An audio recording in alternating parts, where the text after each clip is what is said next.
Il est 7h47, merci d'être avec nous. Tout de suite, on revient sur le départ d'Emmanuel Macron pour Kiev. Aujourd'hui, Sarah Daniel est avec nous, journaliste, grand reporter de guerre et spécialiste de l'international au magazine l'Obs. Bonjour Sarah Daniel. Bonjour. Bonjour. Merci d'être avec nous. Vous rentrez tout juste d'Ukraine, donc vous allez nous dire comment a évolué la situation. D'un mot avant sur le déplacement du chef de l'État, Emmanuel Macron, là, ce matin et cette nuit, il est dans le train.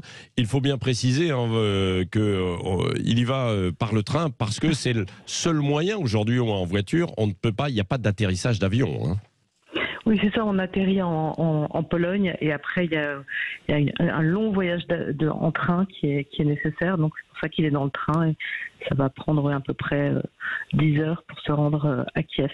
10 heures quand même pour traverser, remonter jusqu'à Kiev, quoi. Ouais, voilà. de train. Ouais. Alors vous êtes rentré dimanche dernier, comment la situation a évolué sur le terrain depuis vous y étiez allé il y a 2 mois précédemment? Eh ben, il y a encore des endroits où les Russes ont reculé, notamment près à la frontière de Kharkiv, dans cette région-là. Et puis sinon, autrement, évidemment, maintenant, le point de fixation, c'est le Donbass, où là, les combats font rage. Et il y a à peu près 200 morts ukrainiens par jour. Ouais. Soldats ukrainiens. Donc la situation est quand même extrêmement dure pour les Ukrainiens, parce qu'ils ne sont pas du tout en train de gagner. Ouais, dans le Donbass, dans le Donbass, hein, en fait, hein, c'est ça, c'est-à-dire tout à l'est, en fait, de l'Ukraine, quoi. Oui, dans toute cette région où les Russes se sont étendus. Oui. Oui. Notamment jusqu'à la mer d'Azov.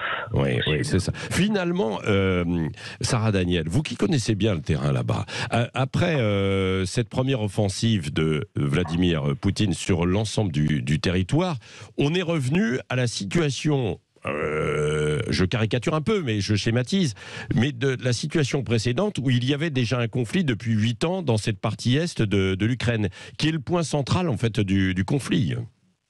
Oui, c'est le point central du conflit, sauf que là, évidemment, les Russes ont réussi à faire une jonction, ou en tout cas sont en passe de faire une jonction avec le reste des territoires qu'ils ont occupés, et surtout, ils se sont étendus donc jusqu'à qu'apparaisse cette mer d'Azov.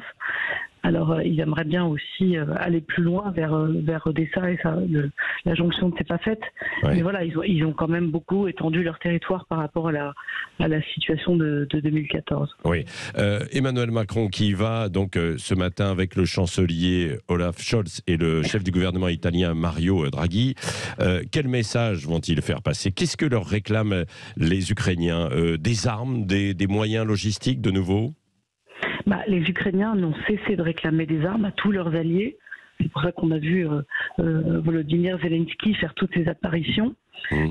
Maintenant, ce que doit faire Emmanuel Macron absolument, c'est de renverser la désastreuse déclaration qu'il a faite sur « il ne faut pas humilier la Russie ». Parce qu'évidemment, comment l'ont perçu les Ukrainiens, c'est « il ne faut pas battre les Russes en pleine guerre ». Alors voilà, donc là, il doit un petit peu réaffirmer, si vous voulez, son soutien à l'Ukraine et s'aligner un peu aussi, alors que dans 15 jours, il cesse d'être le président de l'Union européenne. Donc il a attendu le tout dernier moment, en fait, pour venir faire cette visite. Et donc, il doit assurer aussi un petit peu son soutien de la Pologne et des États baltes qui ne sont pas sur cette position franco-allemande de conciliation avec la Russie. Oui.